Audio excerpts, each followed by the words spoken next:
I'm already getting comments on the music. I didn't know we were going to a rave, Father. That was awesome. Yeah. Hey, I got a very eclectic taste of music. So when I was in Philly, I had season tickets to the Philly Opera and loved it. It was one of those things that the theater was built before the Civil War, so the acoustics were amazing.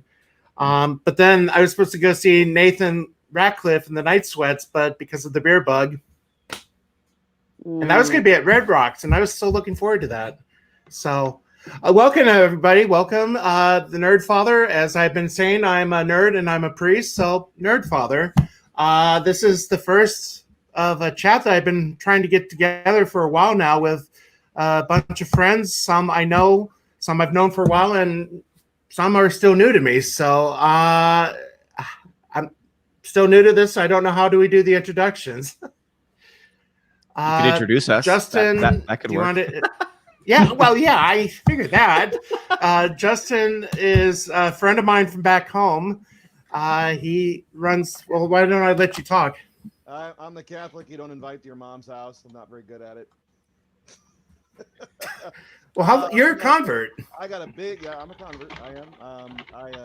Big nerd. I've been a nerd my whole life, but we got involved with the Catholic Church a few years back. We sent the kids to private school, which I have to say they've been in full class schedule, no online classes, which has been a blessing and a half. And due to the people, the community, and the faith, I joined. I used to be a Lutheran, or I was a non-practicing Lutheran. I was a bit of a heathen growing up, but we converted a few years back. Very good. Well, and we're also happy to have Ms Martin Muses, who I don't know how long I've known, but seen you on and off of chats over the course of time. Yeah. Ms Martin Muses. I have a little channel where I talk just about everything that interests me or doesn't interest me. I like to muse on. I'm also a convert. I'm part of the convert club. I was part of that crop that came in the 90s with the John Paul II generation and all those gang at Steubenville that Catholic pilled us all. So happy to be in the church. I just celebrated my 26th year as a Catholic. So. Mazel tov. Mm-hmm. We're also happy to have John Trent from Bouding into Comics. I thought your baptism was today, or your child's baptism. We rescheduled for next month for October 24th because the godparents just switched parishes and they still have to get the letter. The letter. Yeah. So we're giving them a little bit more time to do that. I was supposed to have two baptisms today. The one backed out last night because the father came in contact with somebody with the beer bug. Oh no. So we're gonna be postponing that one. But I have a baptism at 2. So I know I mentioned to Odin, I'm using the new rite that came into effect at Easter, and I'm loving it. It's a lot better translation. So great. And then finally we got Odin of Odin's movie blog. I don't know how long have I been following you, Odin? Must have been close to a year now, I imagine, at the very least. I think I first probably longer than that. Yeah. I know I've been following Gary since The Last Jedi. That's when I first started coming across some of these. Gary. Yeah. So how are things down there? Oh, it's going fine. It's funny just because I was coming on today. I was like, it's kind of weird coming onto a Catholic panel with the name Odin.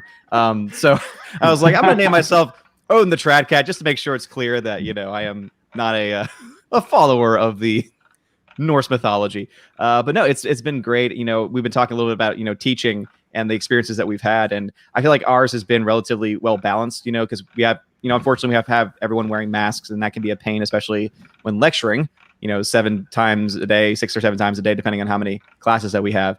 And so just very short of breath with it. But it's one thing where we've only had about 3 cases and it has not spread. So I think that we're doing everything right. Like we're doing things with contact tracing, and we're giving kids the option if they're having family members that are more susceptible, or if they have been in contact with somebody, the ability to be basically quarantined for 2 weeks.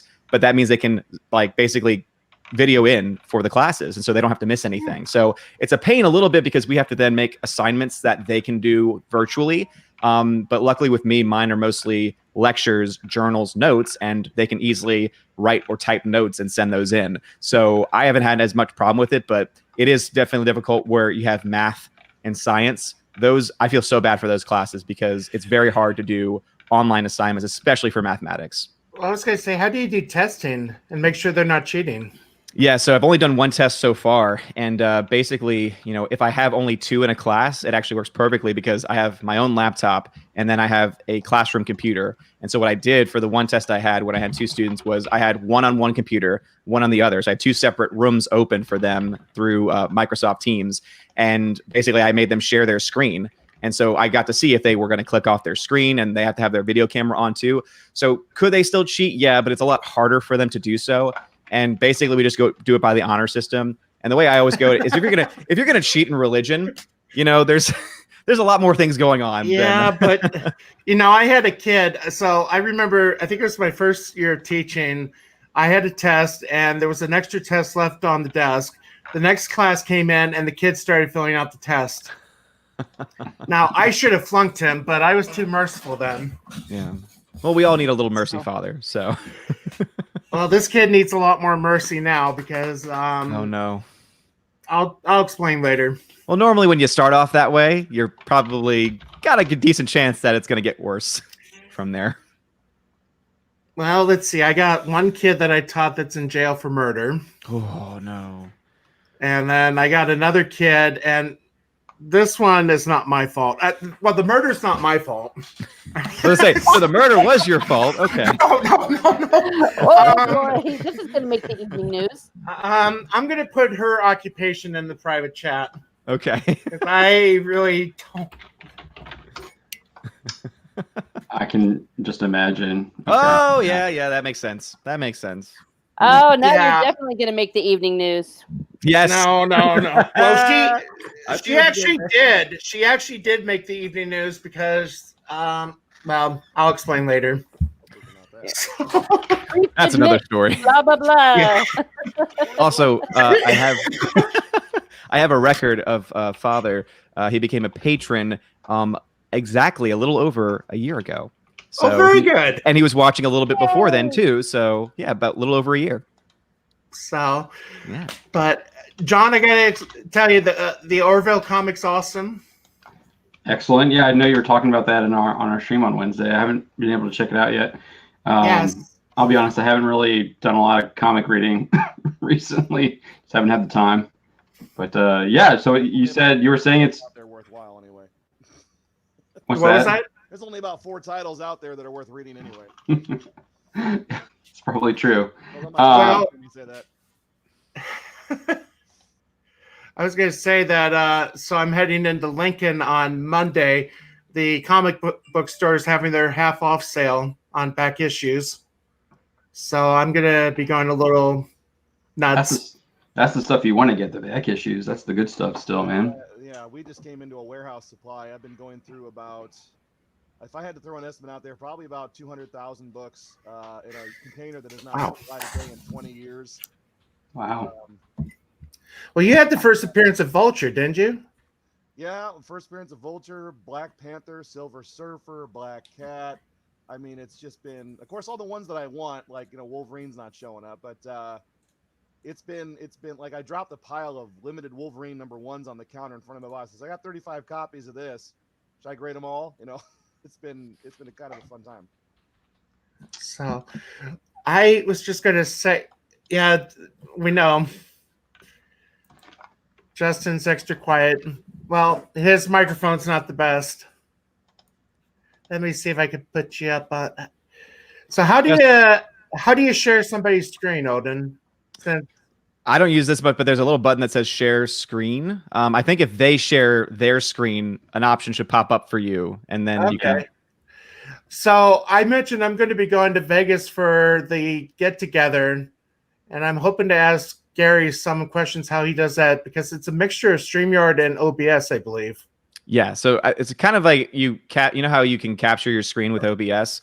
Essentially, you're capturing the window that has the Streamlabs in it, and then he's also got all the different graphics and everything.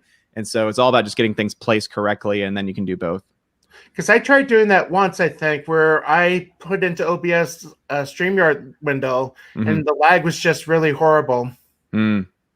So, Yeah, anyway. you might need. What kind of computer do you have? Well, I told you when the laptop bit the dust, I bought a gaming computer. That's right. So yeah, that should be able to handle it. Yeah, might be my bandwidth. I don't know. Mm-hmm. So, Are you on Wi-Fi or are you plugged Wi-Fi. directly in? Wi-Fi. Yeah, that could be it too. Yeah. That could. So yeah, I got a really good deal. I'm flying out of Denver to Vegas for a few days. Yeah, it's going to be weird. I mean, having been following Friday Night Tides, Gary's been doing it, what, 2 years now? Mm-hmm. So to be able to actually meet in person people I've been talking to, I'm looking forward to that. Yeah. It's a great experience. I got to meet Gary at New York Comic Con last October, as well as Jeremy. So it was great. That was actually more fun than actually being at the Comic Con, was just meeting everyone and talking to them and just hanging out, rather than any kind of like panel or scoop or whatever they were trying to push at New York Comic Con. Yeah. Same thing with a Star Wars Celebration, was being able to meet everybody then. And I was looking forward to doing it this year too, but unfortunately everything got canceled, sadly. Yeah, and there's also the phenomenon that really does happen. I experienced this when I was with the Once Upon a Time fandom, which is when you meet in real person people you've been talking to online, it almost always is the same experience. That sometimes when you talk to someone online for a long amount of time, you start to get to know them, and then when you see them in real life, it's just like boom. It's just the same as when you're chatting online. The phenomenon is the same. And I once had an experience where I met up in Paris at a convention with my business partner, and we were just texting each other, blah, blah, blah, blah, blah. And he's like, "Oh, I'm at your door, at your door." We put the phones away. For the first time, we saw each other face to face, and we just continued our conversation. Nice. It really is a phenomenon. It's so much fun. It's one of the things I loved about, and I get to take part in it. Gary has that Sunday stream for the members. So I try to pop on for about 20 minutes and just fun talking. Definitely. So, so I don't know. What's any news on the idea of this was to talk faith and fantasy. A little bit of faith already, some fantasy. I don't know. Is there any updates on Lord of the Rings from Amazon? I think the last we saw was we covered it. The actress who's playing Galadriel, Morfydd Clark, was talking about just how crazy big the show is going to be. She says they actually employ people who like look at the dust on the floor as like as to see how much dust is on like the floor. So the production is like huge. Obviously they're in quarantine. I think there was also a rumor that the actress who played what was her name? She's like I think she's like a Brazilian actress. Kaya Scodelario, I think is her name. She was in the last Pirates movie. There's rumors that she is going to be going over there and playing Eowyn's mother as well. And she had posted on Instagram that she was leaving England and heading to New Zealand because I think they're in a bubble. And Morfydd Clark was talking about how like that's like probably the biggest problem is just not being able to like talk with it, really like meet with her family and stuff because she's just stuck over there in New Zealand filming. But would that go along with the age-wise? Because some of the characters, like Galadriel, they're all really ancient, but Eowyn was completely human. Is it really not as far back as I thought? Sorry, not Eowyn. That's the wrong character. Arwen? Yes, Arwen. That's what I meant. Okay. Sorry. Yes. Sorry. That was my fault. No, I thought I was Arwen. mistaken about the timeline. Yeah, Arwen's mother, who is referenced in, I think, the Fellowship of the Ring, and then there's like some stuff in the appendix where she's actually like attacked by some orcs, and then she like has to go seek refuge, and then she eventually sails west. But she's not. She plays she's just kind of in the back of the book. Yeah, she pulls a Padme. She loses the will to live, and Oh, she's actually like stabbed by some like poison weapon, I think, that the orcs. Oh, I know. I mean, I'd lose the Okay. will to live for that too. Yeah, I mean, she has a better reason than Padme did, but yeah. Probably could have hit And Odin. is like going out west really the will to live? I thought going out west was like kind of going to heaven, right? Well, yeah.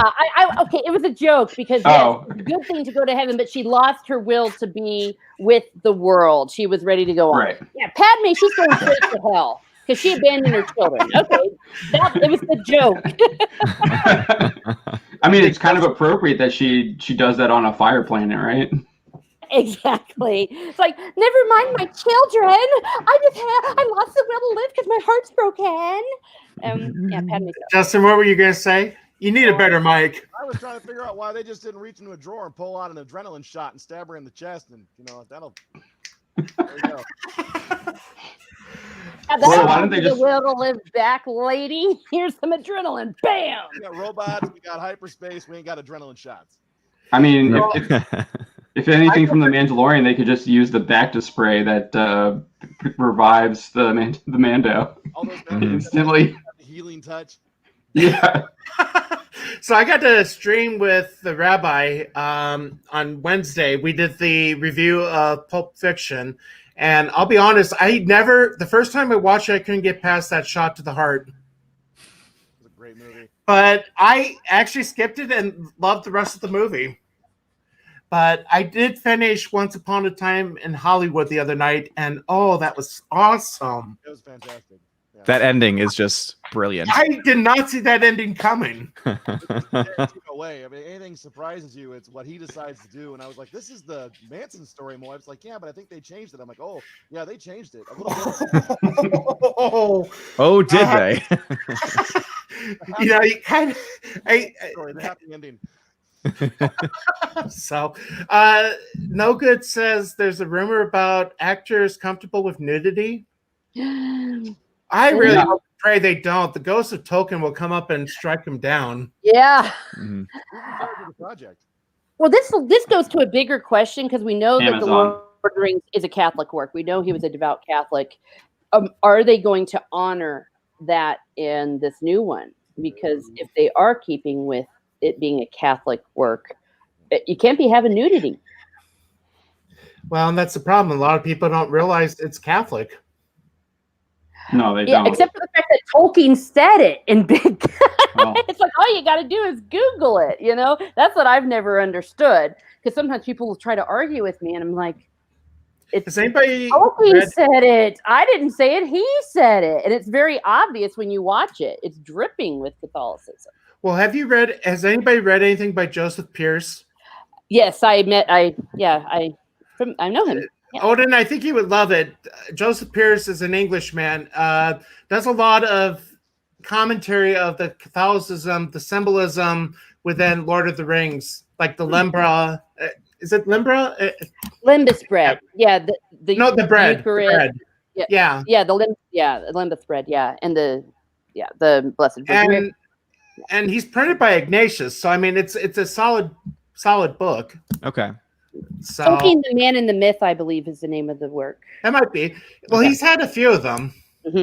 Does he do a lot of commentary? Because one of my favorite symbolic moments, especially the way the movies portray it, is when Gollum basically is born, and how it's really it's a commentary on sin and how sin just disrupts and destroys the person, and how they show it physically with it too. Like I've always loved that, and I remember a teacher showed that to me in high school, and I was like, this is great.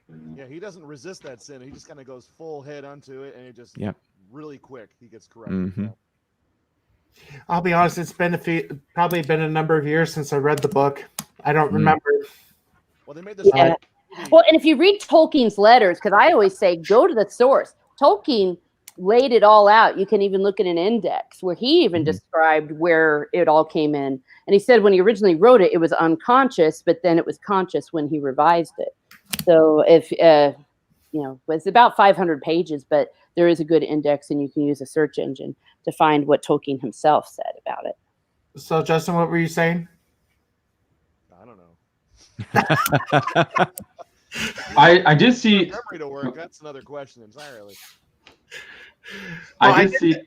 Go ahead, Gary. No, you go ahead. I was gonna say I hadn't seen that rumor, but I did see like discussions about it on Twitter. I know like Gary's big source for a lot of Lord of the Rings stuff is theonering.net, and they were talking about it on Twitter, and they were actually seemingly trying to defend the idea that they would have that in there, and they were pointing to stuff in the Silmarillion where there's a lot of depictions of like hedonism and kind of like that fall part in the Silmarillion. That's where they were trying to defend that. But to me, when they were talking about stuff like that, that sounds like they're trying to Game of Thrones it to me, which is gratuitous for gratuitous sake. I will be honest, I've never seen Game of Thrones. I haven't read Games of Thrones. I haven't read any of them. Oh, the first episode has a incest scene, so. Well, and it's incredibly graphic. It doesn't leave anything to the imagination. But that would also be a shame, again, not just because of Tolkien's vision and Tolkien's faith, but also one thing about the Lord of the Rings was it was something that in generally you could watch with your family, the whole family, kids 10 and up. So everyone could watch it. But if they throw that garbage in, then we're not going to be able to watch it with the young people in our lives. Mm-hmm. Well, I have to add something to that real quick.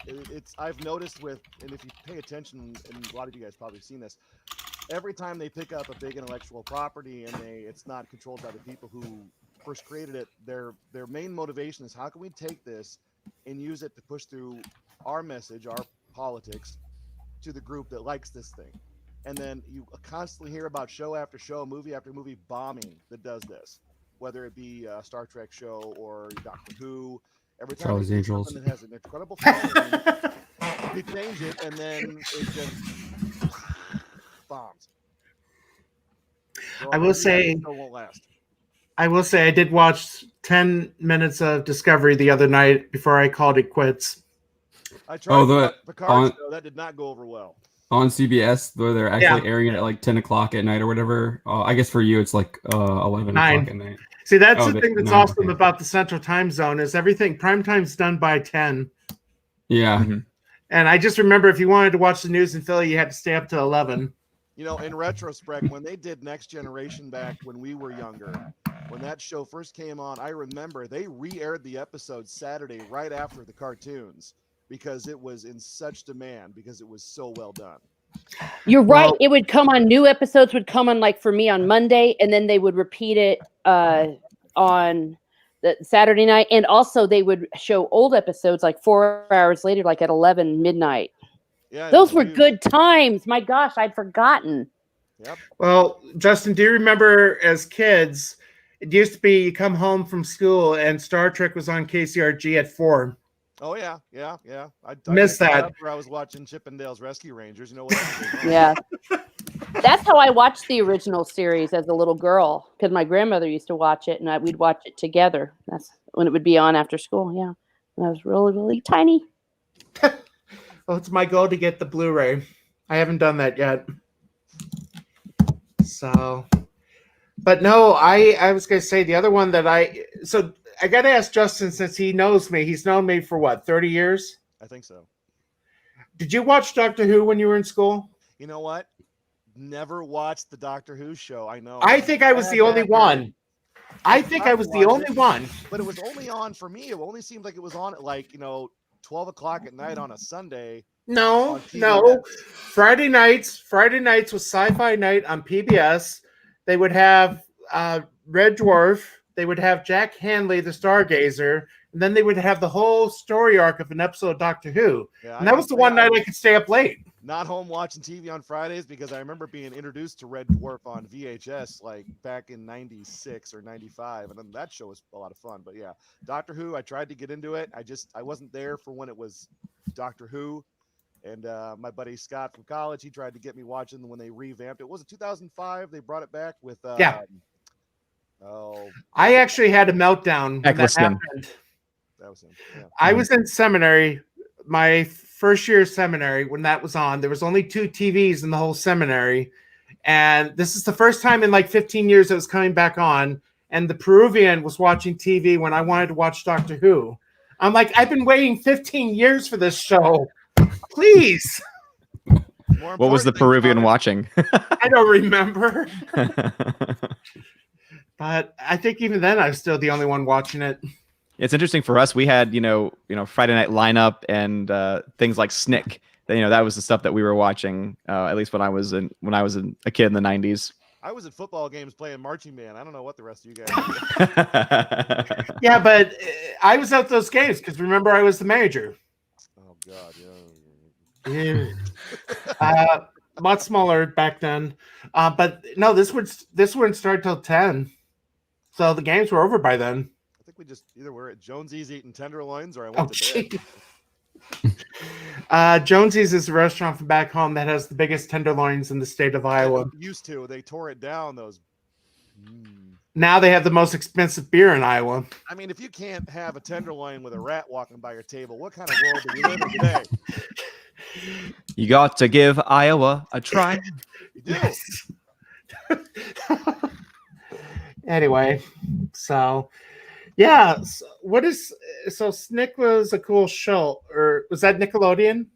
Yeah, basically Snick was like Saturday night Nickelodeon. And so that's just when a lot of their like big heavy hitter shows would come on, and they had this whole thing with the orange couch, and it would be moving around different locations, and the stars would be on it. So like all that was a big thing. Keaton Nickel was a big thing too, and just there was a ton of great shows. The show that they used to do on Nickelodeon that I don't think they'll ever bring back because it will cost too much to pay the royalties is you can't do that on television. Yeah. Was almost like Disney's Mickey Mouse Club, but with all the stars that Disney would never allow on their TV show. Yeah, famous things, but no, that's a show I would like to see in syndication, but I don't think they could ever afford to do it. Well, it's too tame today. Yeah, and there's nothing, frankly, that I want them to revive because we're facing, for example, what I'm facing with my fears about the Lord of the Rings is, I think AFK Bard, she said in the chat that there's enough wiggle room for them to do goodness knows what to the story, to wokify it. I can confirm that because I threw a fit about this. I don't know if you guys are old enough to remember the movie Airplane. Oh yes, oh yes, surely. The Amazing World. Picked the wrong time to stop sniffing glue. Yeah, we were watching The Amazing World of Gumball, and they had a scene that was a direct replica of the autopilot being reinflated. Their friend was a balloon on an operating table, and it was family show. Yeah, I mean, I was like, "What am I watching?" I just turned it off. I said, "No, we're done watching this channel." Do you like gladiator movies? We know that Leslie Nielsen was a serious actor up until that movie. Yeah, he was brilliant. I loved Leslie. Have you ever seen the original Poseidon Adventure? Oh yeah. Odin, so I know there's like about 500 movies I recommended to you. I stopped because I've fallen so far behind because I have shows to catch up on. I have movies that I've been wanting to watch, and then of course I've got tons of movies that have been sent to me like by Bruce and others, and it's just oh man, so many things. I fell down that wormhole last night. I looked up Buckaroo Banzai, found it on Amazon. I was like, oh, this is great, and then it showed all of these movies that like Megaforce, which I wasted $3 on last night. That was horrible, but I remember watching it as a kid and enjoying it for some weird reason. But they had all these old fantasy movies back when the 70s and 80s were in sci-fi and fantasy was the thing to do. And boy, you can fall down a rabbit hole pretty quickly if you're trying to watch old stuff like that. Well, that's the fun of YouTube. One of the things I've been doing lately for white noise when I'm working, somebody uploaded like old CBS Evening News from like 1982. Yeah. I mean, it's just fun because a lot of the commercials I remember as a kid. And I mean, it's just, I'm a history guy. I love history. Not only did I teach church history, but I just love history in general. And to be able to watch, like what the Reagan assassination as it happened, the actual coverage from like CBS. I mean, it's just a thrill. Well, the days of the anchor man keeping us, calm at night is with. Yeah. Now the anchor man is sitting there putting us all into panic. Yeah. Here's what's going on. You're gonna die. We just hear it right now. Yeah. No, there's an ad that runs now that says like they're trying to encourage people to vote, and it's like vote for your life. Like that's the message of the ad. I know. And then I'm always I'm always the big jerk that replies, "Oh yes, I'm going to be sure to vote quote this way." because I'm voting for my life. Because you know that they're expecting us to vote for somebody else. Oh yeah. So it's like, yeah, we're voting. Don't you worry. I get automated messages that come through my phone as a text. Hi, Rebecca. This is Olivia. Just wanted to touch base on your vote. And I say, I'm not voting for your candidate. Yeah. It's like, I'm a Catholic. We don't believe in suicide. And, oh, wait, I don't know if we want to get into politics here. Let's talk about fantasy. My bad. Father's That like, is still religion. Shut up. That's still religion and faith. Religion, faith. But, I mean. I was going to say, before I entered the seminary, I worked for a political consulting firm. Mm-hmm. Yeah. And Well, I mean, religious freedom is as much an American value as freedom of speech. That's one of the four freedoms or is it five? Of the First Amendment. And you have to have freedom of religion. If you don't have freedom of religion, you don't have freedom of speech. You don't have freedom of religion, you don't have freedom of assembly. In other words, it all falls apart. And there's a reason why freedom of religion is the first right mentioned in the First Amendment. I was going to mention, talking about the four freedoms. So one of the things I did on the trip back to Philly, I tried to take little side trips. I actually got to visit Stockbridge, Divine Mercy Shrine. Oh, my original goal was to go see Cooperstown. I noticed Stockbridge is 2 hours away. Well, this sounds horrible, but I needed a little bit more incentive than a shrine to go 2 hours away. I found it in the Norman Rockwell Museum. Its museum is in Stockbridge, just down the road from the Divine Mercy Shrine. Nice. I spent more time and money there than I did at the shrine. Well, shrines are fun. Everyone loves a shrine.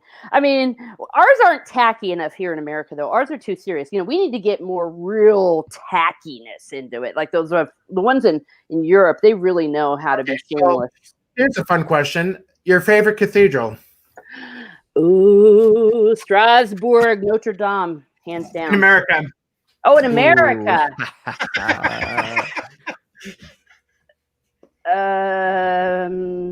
Mine would be St. Pat's or Philadelphia. Or St. Louis. St. Louis.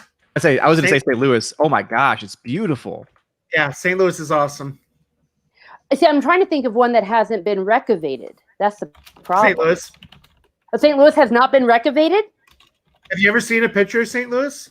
I don't know. I mean, no, I guess not. Oh, it's insanely beautiful. Oh, okay. So they haven't destroyed it. All right. It is the largest collection of mosaics in the world, I believe. Yeah. Is that the one in New Orleans? Or are you talking No, St. Louis. Yeah, St. Louis, Missouri. Yeah, because St. Louis Cathedral, there is also, that's the name of the one in New Orleans. But no, the one actually in Missouri in St. Louis is just stunning. Oh, okay. Because I think the one in St. Louis, in New Orleans, I went there for a wedding and that was recavated. So. Yeah, I'm not a big, but look at it's just I love it. Oh, it's got the there we go. There we go. It's got the dome. That's gorgeous. Yeah. It looks a lot like the one in Des Moines that I went to. It's been a while since I've been to the one in Des Moines. Yeah, and look at that altar rail. It has an altar rail. Yes, it does have that altar rail. Fall on your knees and hear those angels' voices, kids. Now, again, let me see if I can bring up Philadelphia's, because we learned the story about how they built it. It was during the time of St. John Neumann. And if you remember from the Twitter thing, I was sending the anti-Catholic stuff of the 1840s. Mm-hmm. So when Neumann, depending on how you want to pronounce it, built it, they have no windows in the main body because the know-nothings would throw windows at the stained glass. So they had a competition to see how far the stones could go up. Let me see if I can bring this up. Oh, there it is. That's Philly. Oh, darn, it didn't show. Hold on.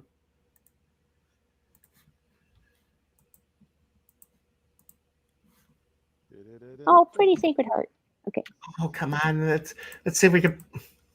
Darn it. What you can do is go to the upper right-hand corner and click on the zoom. Make the page bigger. See, did this? Yeah, I'm still learning of your browser. You can do of your browser too. Yeah. Oh, there you go. Like that. Okay, everyone, Let's see what There we father's go. browsing history is. Oh, okay. Never mind. Look, there's a little jail That's cell. Philly. That's Oh, beautiful. That's gorgeous. There too, we yeah. go. Now we're talking, kids. So, I mean, there are beautiful churches in America. Yeah, there's beautiful parishes. I tend to go to more traditional parishes, but I'm kind of like Odin. I like to go to the extraordinary form, Mhm. so they tend to be in the parishes that can still Well, do it. did I ever show you our Newman Center? So one of the things the diocese required us to do if we build new churches, it has to be compatible for both forms. Nice. Yeah. Well, in our diocese is where the fraternity is located. That's where their seminary is. Oh yeah, and that's totally a coincidence that everyone wants to go to that diocese because not because it's had a great leadership from their bishop. We have. Yes. We have. Here, let Good me see. leadership. You're going to have good faithful. Let's see. I think I wish I lived in a parish with a strong-willed bishop. Mm. Yeah, we had one. See, Oh, that's gorgeous. an example there where the main altar would be behind the couple, and then you got the high altar there. You got one of those. I don't remember what the term is for the pulpit. Ambo. Ambo. Mhm. Well, but it's one of those elevated ones. Elevated ambo. So, Yeah. so I actually got to celebrate a wedding there 2 years ago. One of my former students got married and asked me to do the ceremony, so that was an honor. That's gorgeous. Yeah. I mean, if anything, for me, I feel like Indiana Jones, belongs in a museum. It's like, okay, if you want to build new churches and make them look frightening, that's one thing. But a lot of these churches that they renovated, they were literally destroying art. And a lot of them were built with the blood and sweat of the immigrants that had just come over. And they built it with love. The statues and sometimes literally the faithful built them. Yeah. So when they came in the 60s and were like, we're just going to tear it all apart.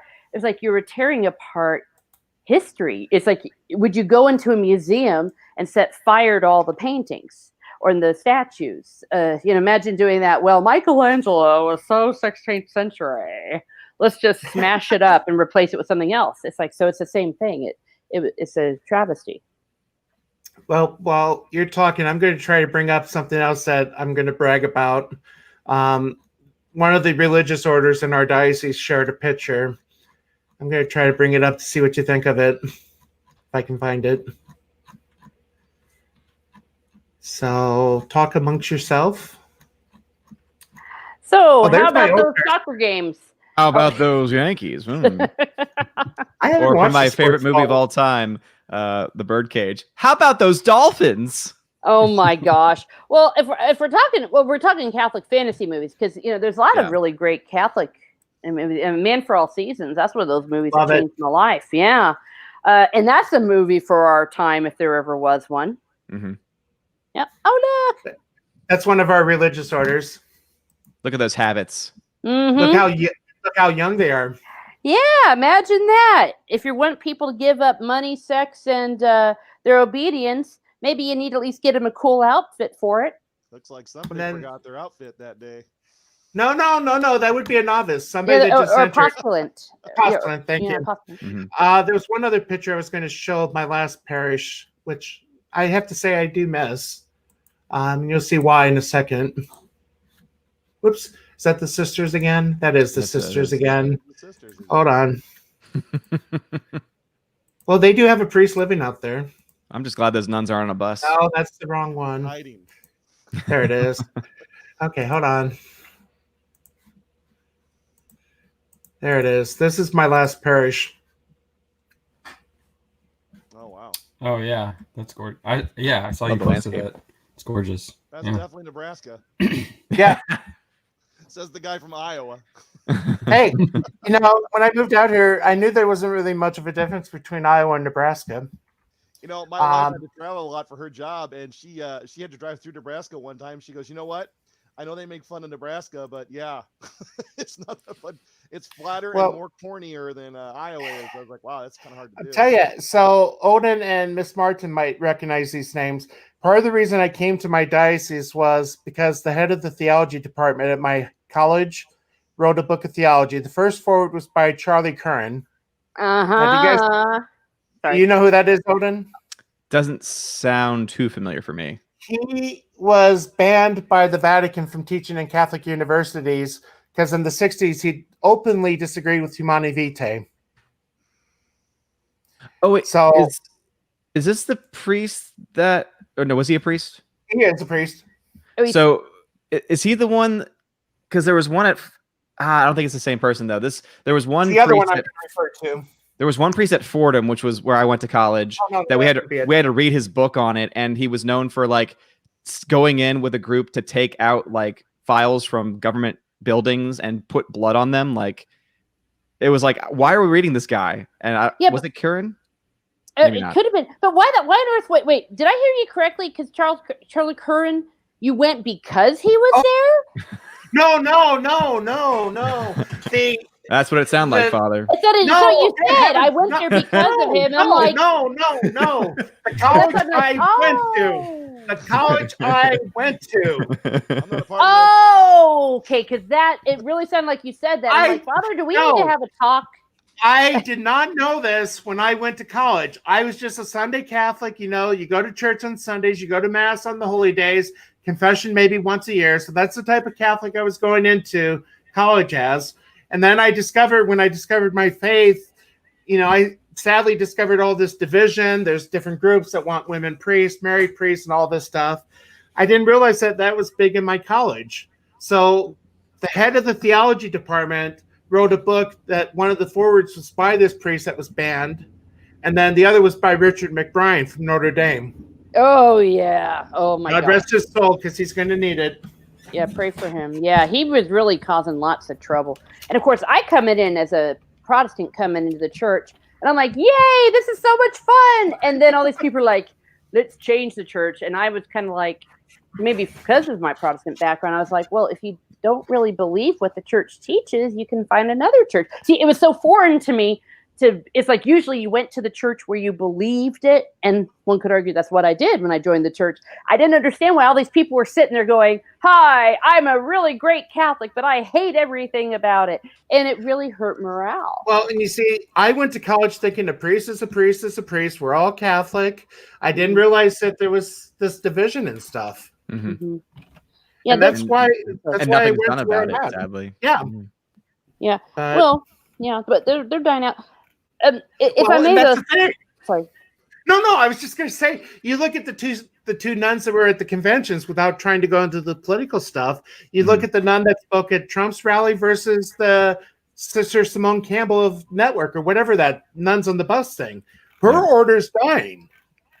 I mean, that's the thing I take comfort in is these women that have kicked the habit that Literally and want to figuratively. that want to change the church. They're not getting any vocations. I mean, Odin, do you know about the Nashville Dominicans?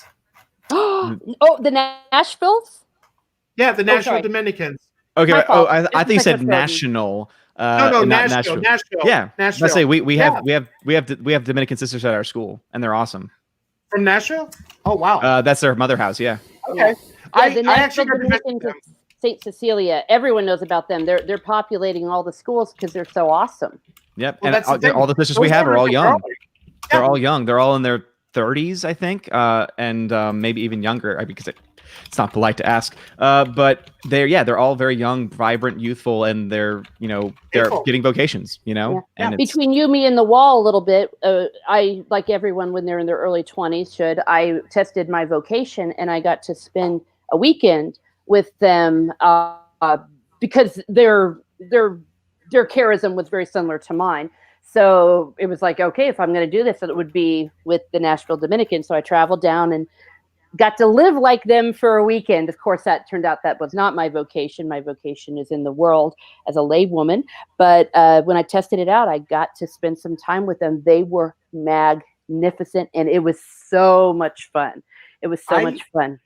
I went to Mass there as a deacon. So, again, talking about going back to Philly from Nebraska, I took a little side trip through Nashville and Birmingham. little out of the way.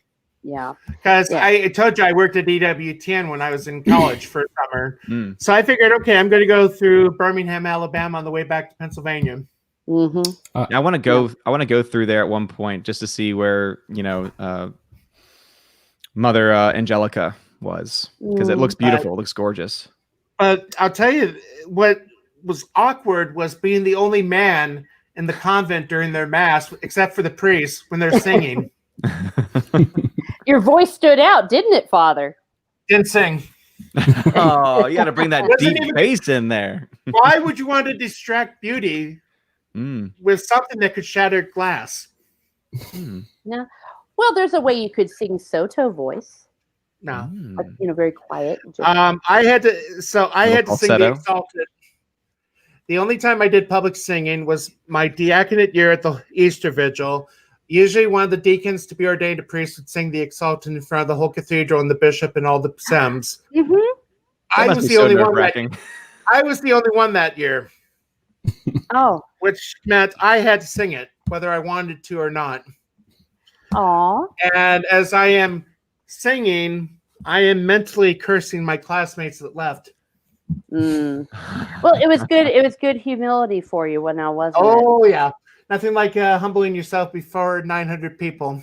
And the bishop and everything. Yeah, Father, can I go back a little bit to circle around? Go ahead. A little bit of my pet peeve. No, don't be sorry. A little bit of my pet peeve, because you see, I have this argument all the time with people, and I'm not saying that you meant to do this, but you were saying, they want married priests, they want women priests. There's a huge difference between wanting women priests and wanting married priests, because priests can be married. Yes. I know several, because I told you I'm from the convert club. Almost every priest I know is married. Yeah. So married priest is actually not a big, huge problem. Now, celibacy is a great thing, and it is the norm, but it is not something that is necessarily antithetical to the priesthood, though every woman I know that's married to a priest believes in celibacy, because for the very reasons why, because it's like having an absentee husband, but on the other hand, women priests are an absolute impossibility. There's never a situation. It's not never an exception, never ever. It's something that is antithetical to the sacrament. Well, and this goes back to, so I filmed a video about the priest that had to be reordained a priest because he wasn't baptized. You use the right form, but you use the wrong matter. You use the wrong matter, but the right form. I mean, if you don't have both correct, then, it's like the example I used was, for some reason, when I was 8, I tried to baptize the cat. I don't know why. But, because that's what you do when you're younger. Yeah, I sprinkled the cat with water. It's like I baptized you in the name of the Father and of the Son and of the Holy Spirit. I used the right form. I had the right water, but, you have the wrong material for the sacrament. Yeah. It's just like those kids that have the mass kits, right? The ones that get to celebrate the mass, I used potato chips when I was a kid. There you go. I'm just happy that my son will be baptized using the old form. So I'm very excited with that. Little room for doubt with that one. See, that's why I prefer Mass in Latin, even whether it's the extraordinary form or the ordinary form, because if you're going to mess around with the words deliberately the way they do in the English, you've got to really have an unbelievable command of Latin, and most people can't, so they just recite it. So they're not going to mess around with the language of the Mass in Latin. Yeah, you're not going to add Latin words in. Yeah, and like language and all this stuff, it's too hard. So when you go in Latin that there's not going to be any shenanigans. From what I understand, Latin isn't even taught as a requirement anymore in the seminary. It is. It is? Okay. It depends. It depends. So not to the same extent. I was going to say I did 2 years of pre-thesis, so I had to do 1 year of Latin. It also happened to be the same year I took a year of Spanish. That sucked. That's not schizophrenic or not. Yeah, every time I try to speak Spanish, I start doing it with Latin pronunciation. Yeah. Terra, terre, terre, terra, terram. Terrarum, terris, terras, terris, terram. Yeah, good times. I forgot my declensions. Yeah, so that was fun. No, those are there, and there. They're there. Yeah. So, No, I'm trying to think. So yeah, I do know a few priests in our not in our diocese, but there's a priest of ours in the state that is married, and I just wanted to say my thought has always been against married priesthood, mostly because our Lord says you can't serve two masters, and as the pastor of 3 parishes, who comes first, my physical family or my spiritual family? And I mean, if you're married, then one's going to kind of suffer. Yeah. Oh, and that's why celibacy is always the best thing, and that it's the exception. And as I said, talk to any woman that's married to a priest and their children. It's like having an absentee father. And of course, if his spouse were to pass away, then it's celibacy from there on out. The other thing too is I think most of the married priests I know are older. I think that's kind of a requirement, isn't it, where the kids have to be grown and supporting themselves? No, it would make sense to me if they did. Just because, as you mentioned, right? Because when you think about it, both, whether you are putting more focus on your family or on your parish, both, like, you can make an argument for both, right? Because you've made vows to your spouse, and so you should therefore be dedicated. But you've also made promises to your vocation, and so you're also expected to do it. And so, yeah, as you said, like, you're basically split. So that's why I think it makes more sense if they were to have that as a requirement, where the kids have to be at least grown out of the house. Because if you're the one where you're splitting your time, I mean, if you're an absentee father, when your kids are growing up, especially, that's not good. Well, and it's definitely a problem. But and I would also say the question that they never ask all the people that are like, should there be married priests? They never ask Catholic women, do you want to be married to a priest? And I'll tell you, Father, what my answer is, oh, heck no, for exactly everything you just said. I said, the men I'm married, I want to see them. That's all there is to it. And they don't ever think about it from the woman's point of view and the children. But it is a fact. Maybe it should be a requirement, but no, it is not a requirement. You will find priests with several children that are school age, that are married. Yeah. The thing also, the last thing I'll just say on that is, for those that say they want to have married priests, I hope you're willing to contribute more to the plate. Because with what I make as a priest, there's no way I can afford to have a family. Oh, yeah. And that's the other thing. And then often the wife has to work because they don't have enough money, because they have the same salary that celibacy priests have. And you get into the sad cases, then divorce happens. I think there was a case in Indianapolis where a priest tried to kill his wife. Yeah, unfortunately, I maybe know a little too much about that, but yeah, the wife was fraternizing with one of the parishioners, and that's what happened. Okay, moving on. He tried to kill both of them, but the man in question apparently didn't press charges because I think he had it coming, and he got the living daylights beaten at him too. Both of them got beat up, but that's part of the problem as well. And divorce. And I can say this, I have several married clergy in my family from Protestant denominations, and divorce is rampant among Protestant clergy for that very reason. It's very hard to have a happy marriage. It just is.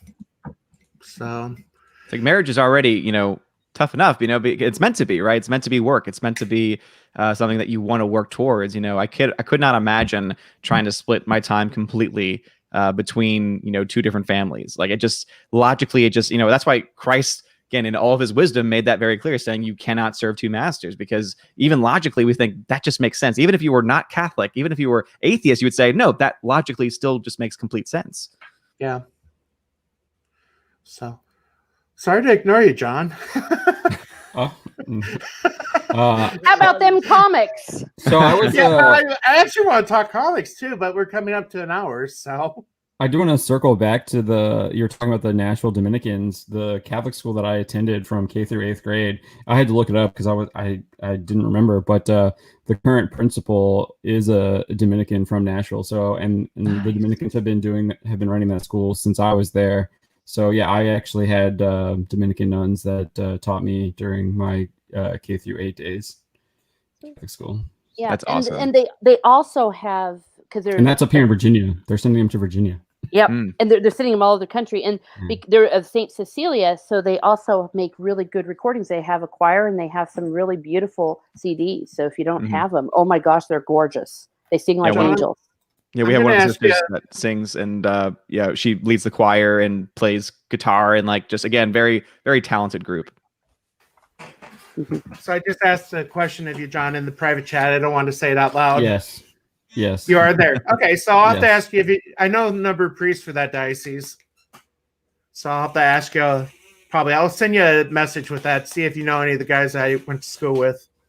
Sure. Yeah. I mean, I'm probably on the younger end, so I know one of my classmates from there. He's in the seminary now, and he just started. So. Well, no, these would be men that have been ordained a priest probably 10 plus years now. Yeah, maybe. So when we started the show, I didn't really get to introduce myself on that end. That's sorry. So I was kind of like Justin after middle school. After I left Catholic school, I kind of lost my way, and it took me meeting my wife to kind of bring me back, and I really just got back in. Was like called back into the faith by Christ and came back just kind of 2 years ago. So, but I'm really glad that he accepted me back. It's amazing. Wow, you're a revert. Welcome to the club. Awesome. You know, we have a term for that besides revert. As I told people, one of the greatest joys I get to have as a priest is when somebody's been away from the sacraments for so long. We call that a big fish. So 10 years ago, I had a chance to hear a confession of somebody that was away for 40 years. Wow. And I can't begin to explain how much joy that brings. Yeah. Obviously, I would have experience hearing confession, but being able to take just even my mom, this was maybe about 6 months ago. It was before I was like heading back up. We were doing some visit down home and back in New Orleans, and she had not been to a very long time because she grew up, in that pre-Vatican II era, and she was always very nervous about the new, not wanting to see a priest face to face. And like, that was kind of something that kind of was like this holdup, even though she went to mass continuously, all the time and prayed the rosary and all these other things. And, honestly, I honestly believe doesn't have a bad bone in her body, because she even says like, I don't even know if I've committed any mortal sins, but, I really want to go because I haven't been so long. So just to have her go back, and to me, for me to be the one that like brought her to that mass and brought her to that opportunity to go to a more traditional confessional, it was just great seeing how she was very like happy and excited and felt just, again, that weight being lifted off, and just even seeing that from the outside of the confessional was just like an amazing thing to see someone who hadn't been in so long. Well, I know that with all the stuff that we've been facing as a church, my preference is the closed confessional where there's the divider. Yes. And I think that's the way we're moving towards. Thank goodness. Yeah. And honestly, I usually have my eyes closed when I'm hearing confessions, because eye-to-eye confession is just awkward for me. Yeah. Well, and it feels it's more approachable for us to go and have that privacy, because psychologically, it just helps. And the thing about, even if you haven't committed a mortal sin, the graces that you do receive from it. And when you said close your eyes, Father, if I'm in a situation where there's no divider, I close my eyes too, because it also helps me focus on that. Yeah. I'm not really seeing the man there. I'm seeing the man in persona Christe. Mm-hmm. And it's just so much easier for me that way. I'll tell you, so the biggest problem I have right now is in the small parish with maybe 40 families, it's hard. I'm trying to think of how to say it. It's easy for the priest to recognize the voice. Mm-hmm. And that's one of the hardest things for parishioners, is to go to your pastor. And I tell my people, I totally understand that. Not to be afraid, go to the neighboring parish, just go to confession. But when I was in the bigger city during Holy Week, we would hear almost 3 hours of nonstop confessions. Wow. And the other thing too was I got involved with the Steubenville youth conferences. My first year, I went down to the one in St. Louis. I heard about 8 hours of confessions that weekend, and you're tired, but it's an amazing tired. Yeah. Well, that's the other thing too. People are always, afraid, even in those smaller groups, that you'll know the person and the person will recognize your voice. But, I had a confessor in college, and I would go to him, every so often, but every time I went to him, he would never remember like what I'd told him previously.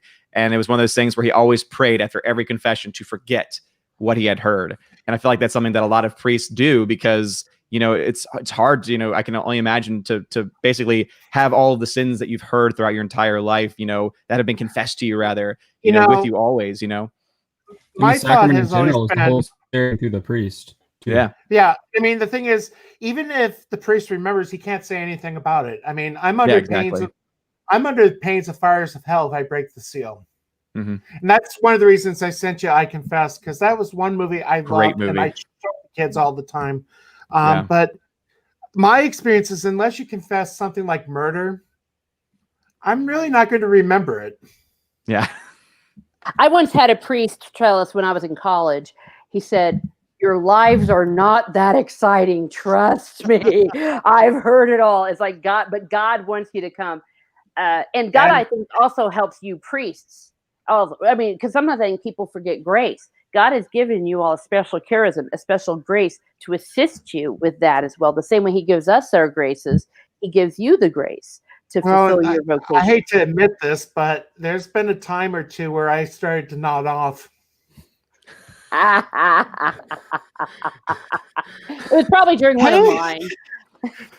The women just keep yapping and yapping, and yeah. Hey, whenever I tell this to my kids all the time when we go to adoration on First Fridays. Hey, if you happen to fall asleep, that's okay, right? God is letting you have that moment of rest. So I would say the same to you. God is allowing you to have that moment of rest during that marathon. He also can speak to you in dreams too, like he did with Saint Joseph. So yes, there you go. That's a good one. Yeah. Well, and also, come on, when you're at adoration, it's so quiet, it's so relaxing, and you're in the peace of the Lord. I mean, sometimes it just happens, you know. Yep. Yeah, I had an experience where I had a very good friend. I mean, the kind that we used to go out drinking and blah blah blah, and then he goes off and becomes a priest, and I'm minding my own business right after he got ordained, and I realized he came into the confessional I was in line for, and I was like, do I get out? What do I do? But he was the only priest there. I was like, okay, I'm just going to do it. And I'll tell you what, it was just like going to any other priest. It was really weird. Though I wouldn't necessarily seek out that situation, but the grace of God will be there for you. The only ones I will not hear confessions for. Oh, go ahead, Justin.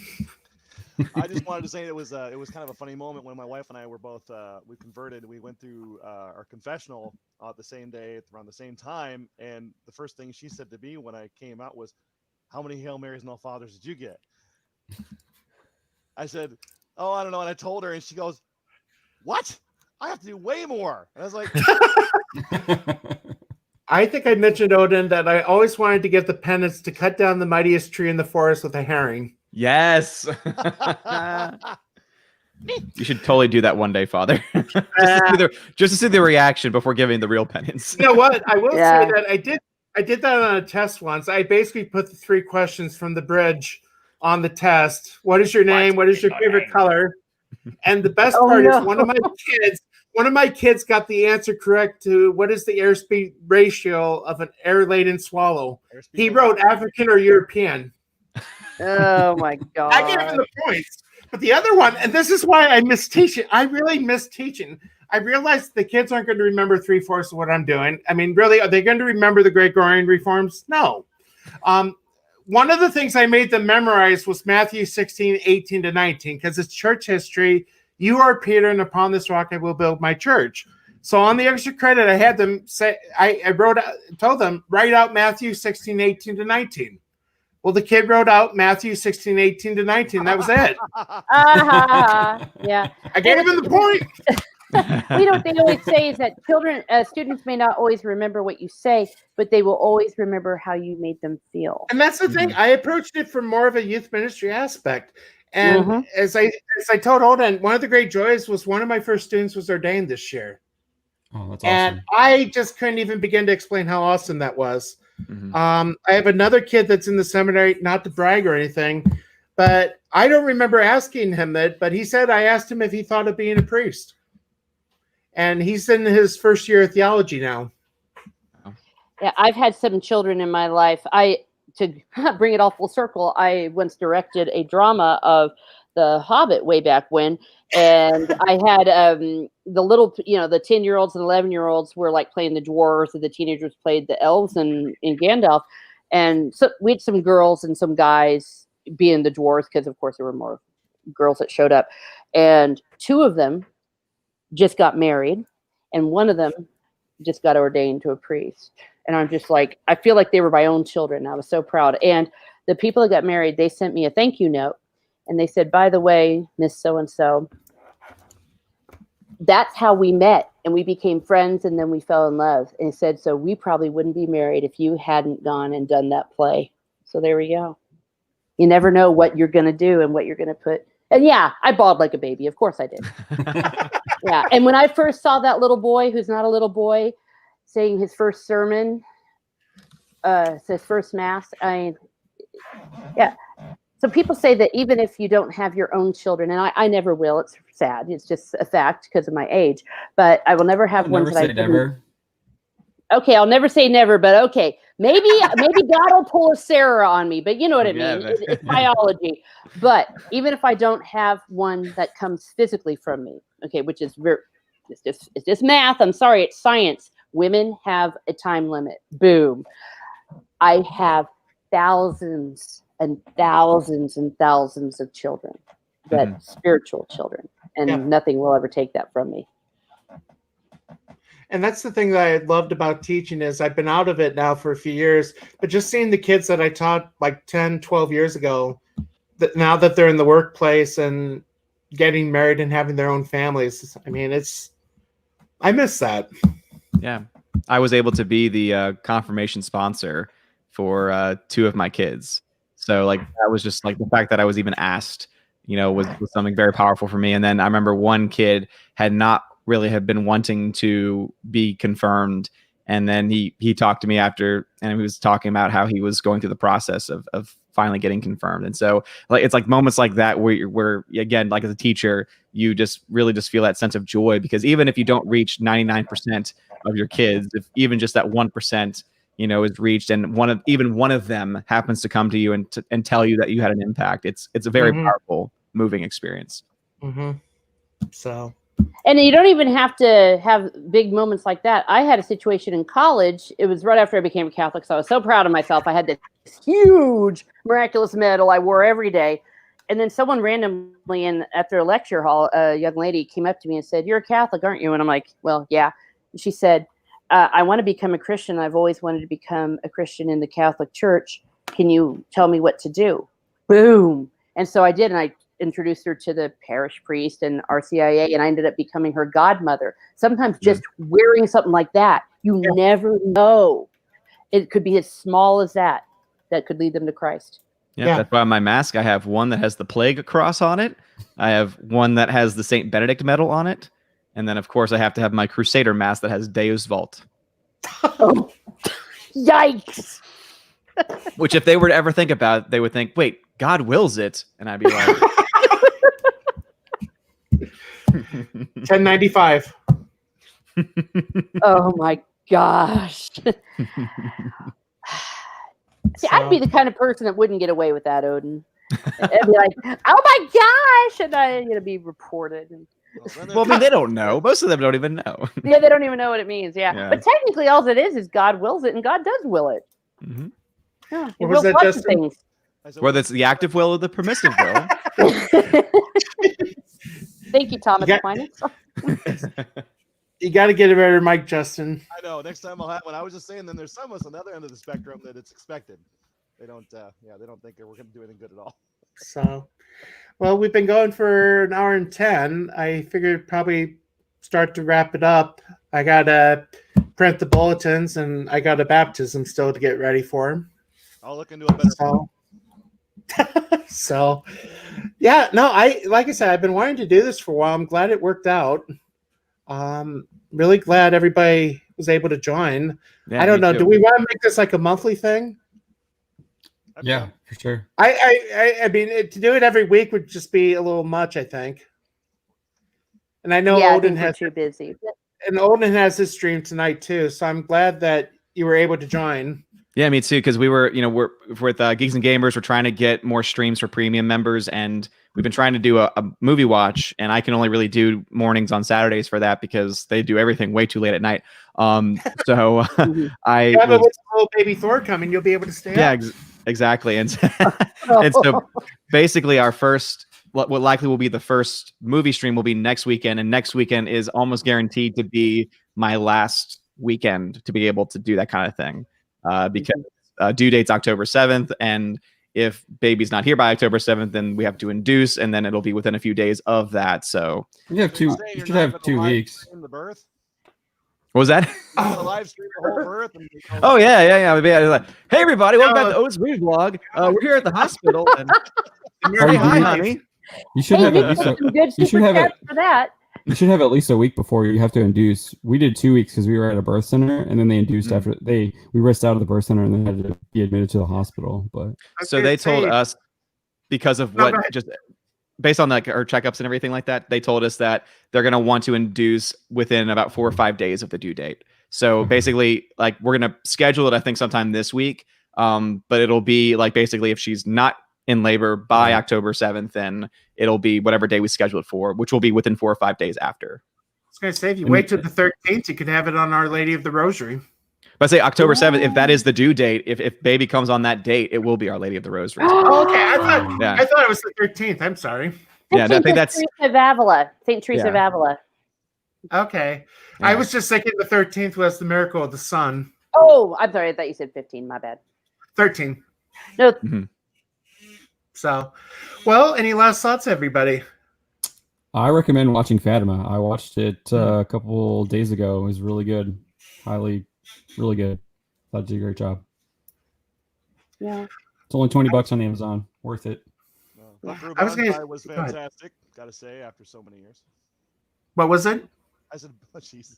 Buckaroo Banzai was great. Watch that sometime. Oh, you should have done that the whole Wait. time. I Yeah. was going to say, well, you've been holding out on us. Should we go ahead and nuke Russia? Is everything fine with ship from Planet 9, or should we just go ahead and nuke Russia? I'm trying to remember how that line goes. We talk about, world events, and I've got real strong opinions about what's going on in our world right now. And I keep thinking about the past where, presidents or anybody, officials back in the day, wouldn't have let any of these riots happen for more than 3 days. They would have been squashed immediately, whether it be violence, but you show a little force and people go running home. So Well, if you let people do things without consequences, you are tacitly giving them permission. exactly. You're giving them permission. Mhm. And if people Yeah. get used to doing something, it's just kind of like with the mass situation right now. People are used to staying home on Sunday. Guess what? That's being taught, and that's going to have a major impact. That's on my Monday. I don't Well- get to go to church face on the wall back there if you haven't seen it. Yeah. Well, as I was mentioning earlier, I mentioned in a tweet, our diocese, our state is actually lifting the dispensation soon. Good. Mm. Iowa's been punk rock about it. We haven't had to, unless you walk into a business where the corporate level has mandated masks. We just like, yo, what's up? We good. Mhm. Yeah, for At Catholic school are given the option to whether they want to wear a mask or not. At Mm. least where we're at. Oh. we're not that, but we've been able to go back to mass that's not the right word. Church. Public masses. The public masses have been happening basically like I think since July. So we've been Yeah. going back for a while. Yeah, for us Here in too. It's Virginia. mostly they still have that obligation for it to be lifted for everyone instead of just the ill and the people that are elderly and more at risk. And so I kind of just wish bishops, because I don't think they realize the impact it's going to have. I think a lot of schools and parishes are going to have to close down in the next year. I guess the last thing I'll just close with, I take it you all saw about the Archbishop of San Francisco doing the Eucharistic procession around, Oh yeah. demanding, basically saying that this is an Awesome. insult to God. Mm. Yeah. The fact that they're having all these things shut down, and It is. Yeah. Shut down in the Yeah. first place. We should be able to take responsibility for ourselves without having being told what to do. yeah. Yeah. But see, Yeah. that's the thing. They should lift the obligation, because it's always been the situation that if you're sick or elderly or for otherwise at risk, Yeah. then it's not a sin to miss mass. It's Mhm. so Mhm. there was really no reason for the dispensation, because it was always there that if you didn't feel comfortable, you know what I mean, you can make that own decision, but the obligation should generally be there. I will say they lost me. I was one of those that said, stay home, please, let's stop the spread. But once the protest started, Yeah. everybody's out, and you have tens of thousands of people out of Black trans lives matter. It's like, I'm done. Mhm. You lost me. Yeah, Yeah. we were the other end of the spectrum. In my house, it was, and it's unpopular to say, but we were very herd mentality where, you know, maybe we got different numbers than everybody else, but it was like, if we're gonna get this, we're gonna get over it. I mean, the survival rate, even if you're over 65, is 99.95%, which is The better whole than point of flu. the whole point of the shutdowns was to try and keep people from overcrowding the hospitals in the first place. That was their explanation. Yeah. And so Well, it worked. So- Ain't nobody there. and it was only supposed to be Yeah. what, 15 days or whatever. So Yeah. 15 Yeah. days to stop the spread. 15 No, days. Yeah. I had a friend who was in New Zealand when this happened. He's one of our buyers. He's a doctor. He teaches, and he was over there doing some work. And he said when the COVID first hit, they shut New Zealand down flat. Nobody in, nobody out. You stay home. And he said after 2 weeks there were no reported cases. Yep. But then again, they allowed people to start coming back in the country, and it happened again. I'm like, well, see, that's the Well, thing. You can lock it and down, but England's- it's still going to spread. Yep. Mhm. Eventually. England's starting to pick up again. Yeah. But it So will, because look how we're testing though. You know, Yeah. we tested for flu. If we tested for influenza A this fall and winter, we'd all be hiding in our basements. Yep. You know? Yeah. yeah. We cannot be So- Bubble Boy. It's not Good Yeah. not viable. Good movie. So Yeah. Good I mean, movie, but oh dear. yeah, Well- it's all about prudence. Of Mhm. course, if you are a high risk person, say you are a cancer patient, something where you are severely immunocompromised, of course, yeah, you need to be. I prudent and have stay a at home. friend. I have a friend that had stage 4 cancer and beat COVID. Yeah. Oh, I know, but you know what I'm saying is, I It know, makes I know, sense. I know, and, I know. but to mandate it, and you see, what really haunts me, and I think you mentioned it, Father, a little bit, is how many people went to their deaths without the comfort of the last sacraments, without Yeah. viaticum, because they weren't allowed, Well, or heaven other forbid, thing all these too- people in the nursing homes that are Yeah. dying. oh no, and I because- know the thing that drives me nuts is I haven't been able to go visit my people in the nursing home since March. But the Vatican did issue the document talking about, for those that aren't able to receive the sacrament that really would like to be able to receive it and are not able to have it, that the grace will be provided. I mean, but it would be better to be able to have the priest there. And honestly, one of the great joys I get to have is giving the apostolic pardon. Exactly. I mean, and and I know, and we all intellectually know, of course, God provides, whatever it's called, the church provides, but still, Ecclesia supplet. yeah, thank you. So- Yes. And not just that, but even just the human contact of being with the loved ones, even elderly that aren't sick that are in nursing homes, they're dropping like flies because their minds are going. Like I know someone in my neighborhood, and she said her mom was bright as could be, and that since this started and she's not allowed to visit or talk to anybody, she's getting dementia. Yeah. They need human contact, and it's a form of cruelty against our elderly that I don't think I've seen in my lifetime. So, well, on that happy note, I think Well, I would say let's end with saying Yes. pray for everything going on right now and all the craziness, because the power of prayer is very powerful Exactly. indeed. And obviously I would say again, this is really not political at all, but pray for a certain Catholic member who will likely be chosen as a Supreme Court pick, because Lord knows her life is going to get very hard. So even if you don't agree with her, or even if you are not, pray for her, because she's going to need it. I mean, if we saw what happened with the last time someone got nominated, Mhm. it's going to be a very bad process. So pray for her and for you're family. going to see a lot of anti-Catholicism that we haven't seen in our lifetime. So, Yeah. And of pray- course, we should for our pray. country. And we should Yeah. also pray for, well, that brings up the thing. We even need to pray for our enemies, that at the end Mhm. of the day, we are supposed to take it all to prayer. Exactly. Yeah. Exactly. So, well, with that, I think we'll wrap this up. Again, thank you. Thank you guys. Really, it's an honor to be able to stream with you. Except for Justin, I've known you for a long time. No honor here, baby. It's all, yeah. That's okay. We'll do the abuse next time I get home, if I ever Yeah. get to come back. So, No, thank you, Uh, Father. Thank yeah, you. thank you. And Yes. to people watching, thank you. Please be sure to like and subscribe. And Odin, I hope I'll make the chat tonight. Again, I have mass, but since I don't have the baptism afterwards, I'll try to pop on. All right, sounds good. So, okay. Well, thank you, everybody. And we'll talk to you later. Okay, goodbye.